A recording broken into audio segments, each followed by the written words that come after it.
मदरसे के शिक्षकों की तरफ जिनकी चर्चा हमारे साथियों ने किया, उस पर मैं बहुत समय इसलिए नहीं देना चाहता हूं कि हमारे भाई आशुतोष जी ने उस पर समय दिया, और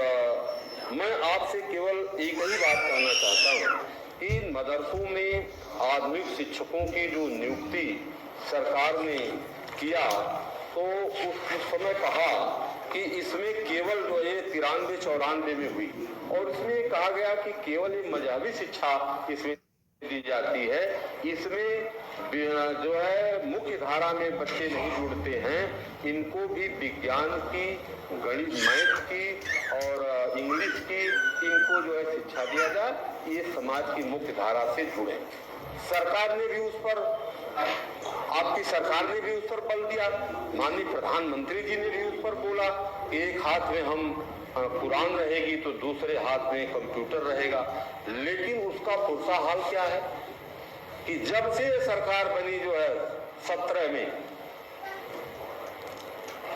14 में मानव केंद्र की सरकार जब से 14 में बनी, इन शिक्षकों को 60% इनका मानदेय केंद्र की सरकार देती है, 40% प्रदेश की सरकार देती है। तो 40-60% का जो उनका अंशदान था केंद्र की सरकार ने बंद कर दिया।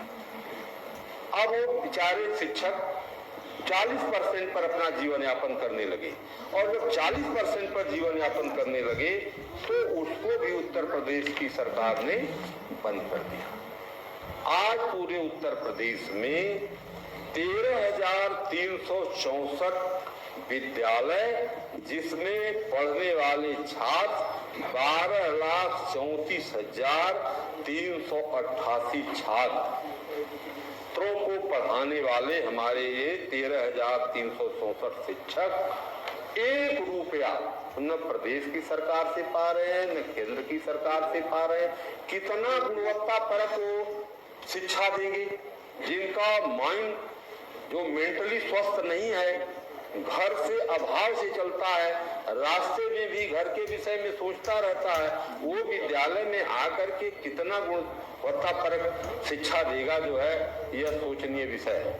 हम आप अगर घर से डिस्टर्ब हो जाते हैं, परिवार से डिस्टर्ब हो जाते हैं, चाहे किसी दोस्त मित्र से, तो दिन भर डिस्टर्ब रहते हैं,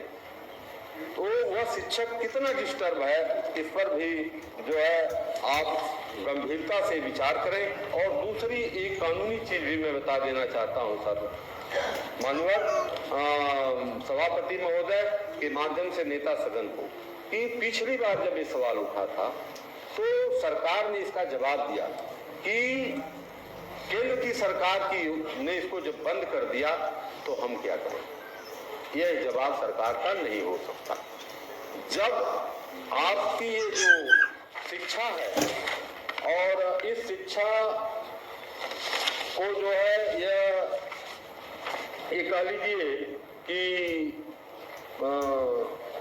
एक तरह से ऐसी शिक्षा है जिसको जो है ये कहा जाए कि ये समाज की कल्याणकारी योजना। तो जब समाज की कल्याणकारी कोई योजना होती है तो केंद्र अपना अंश जब खत्म कर देता है मान्यवर, तो उस समय स्टेट गवर्नमेंट को पूरा अधिकार होता है कि अपने स्टेट की कार्यकारी योजना को अपने पैसे से उसको संचालित करे, उसको बंद नहीं कर सकती। लेकिन ये सरकार इसको पूरी तरह से बंद कर दे रही है। अगर बात करें मदरसों के आधुनिक शिक्षकों की, तो उत्तर प्रदेश में 21,000 मदरसों के आधुनिक शिक्षक हैं, और जो ऐसा इस स्थिति में अपना जीवन यापन कर रहे हैं कि हमें और आपको सोचना होगा मान्यवर कि कभी अगर 1 महीने का वेतन हमें और आपको नहीं मिलेगा तो कई बार सोचना पड़ता है कि हमारे आपके बच्चे कैसे विद्यालय में जाएंगे, माता पिता की दवा इलाज का कैसे व्यवस्था होगी। और उनको जिनको 8 साल से मानदेय नहीं दिया सरकार ने, मुझे और कहते हुए बड़ा तकलीफ हो रही है कि न जाने उनके परिवार में कैसे त्योहार मनाए जाते होंगे, कैसे उनके परिवार में होली, दिवाली, ईद, बकरीद मनाई जाती होगी। ऐसे मुझे सोचना ये मैं बात कर रहा था उत्तर प्रदेश में मदरसों के आधुनिक शिक्षकों की। आज 21,000 मदरसों के आधुनिक शिक्षक आज बहुत अपने जीवन बदहाली, आर्थिक बदहाली में अपना जीवन यापन कर रहे हैं।